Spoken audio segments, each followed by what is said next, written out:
السلام علیکم، کیسے ہیں آپ سب؟ میں ہوں محمد نظام الدین۔ آج کا ہمارا جو ولاگ ہے بڑا شاندار ہونے والا ہے، کیوں آج ہمارے ایک پروگرام کی ویڈیو آپ کے ساتھ شیئر کی جائے گی۔ یہ ہمارا ہفتہ وار حلقہ ذکر تربیتی نشست پروگرام، جس میں تلاوت، نعت، غزوہ بدر کے حوالے سے گفتگو کی گئی۔ بھرپور تعداد میں احباب نے شرکت کی اور افطاری کا بہترین اہتمام کیا گیا۔ ویڈیو کو مکمل دیکھیے، لائک، شیئر، کومنٹس اور سبسکرائب کریں۔ اللہ آپ سب کو سلامت رکھے۔ جانب اشارہ کروں میں تمہاری بروز حشر میری سے برم کی رکھ لینا۔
اس لشکر کا افسر پیاری پیاری کملی والا تھا۔ چاند سے بڑھ کر ایڑی ہے، جب چاند سے بڑھ کر ایڑی ہے تو خسارے کا عالم کیا ہوگا، جب حسن تھا ان کا جلوہ انوار کا عالم۔ ابو بکر تمہیں مبارک ہو، وہ دیکھو جبریل امین رب کی طرف سے مدد لے آئے ہیں۔ صحابہ کہتے جنگ شروع ہوئی، توجہ رکھیں، صحابہ فرماتے جنگ شروع ہو گئی۔ جب جنگ شروع ہوئی ہمیں آواز آتی اقدم یا حیزوم، حیزوم آگے بڑھو، اقدم یا حیزوم۔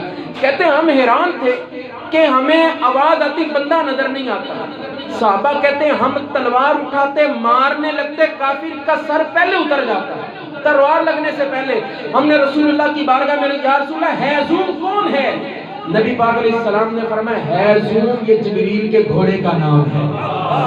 یہ جبریل کہتا تھا اقدم حیزوم، حیزوم آگے بڑھو۔ صحابہ فرماتے ایک بار ہمارا چلتا تو 30 کافروں کے سر کٹ جایا کرتے۔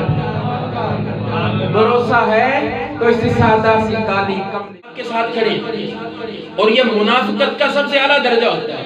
بظاہر آپ کو دیکھیں جو توڑے نال ہیں، لیکن بیچ میں آپ کی جڑیں بھی کاٹ رہے ہیں، منافقت پوری کر رہے ہیں۔ اور منافقوں کے بارے کیا فرمایا میرے کریم رب؟ ارشاد فرماتا ہے ان المنافقین فی الدرک الاسفل من النار، فرمایا جو منافق ہے وہ دوزخ کے سب سے نیچے والے گڑھے میں ہوگا۔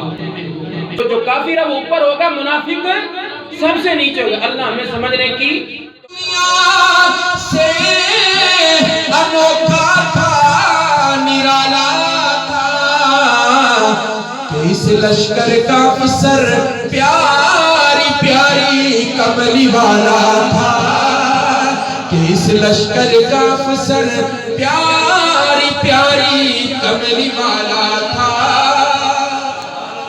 ان تمام صحابہ کے آگے آگے چادر کی بوکل مارے چل رہے ہیں۔ نہ دے وہ تیر پر تکیا، نہ خنجر پر، نہ بھالے پر، بھروسہ ہے تو اس سادہ سی کالی کملی والے پر۔ کہتا ہوں میں دیکھ کے آیا ہوں مسلمان کی جو اونٹنیاں ہیں اپنی پشت پر تمہاری موت کو لے کر لا الہ الا اللہ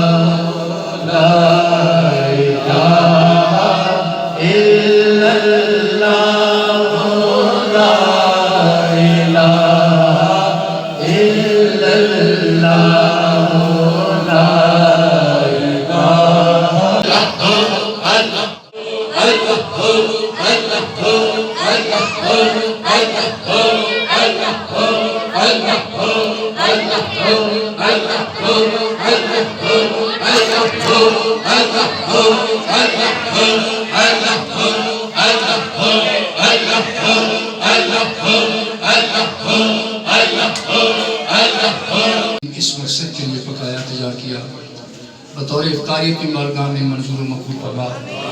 اس سب کلام کام کا ثواب گھر والوں کی طرف سے۔ یہ رمضان کا مہینہ ہے، رحمتوں اور سلامتی کا مہینہ، بخشش اور تقویٰ کا مہینہ، صبر اور بھائی چارے کا مہینہ۔ در حقیقت یہ اللہ کی طرف سے ایک تحفہ ہے، تو آئیے اس مہینے کو منائیں۔ ہاں یہ بولتے ہیں رمضان مبارک ہے، رمضان مبارک ہے، رمضان مبارک، رمضان مبارک۔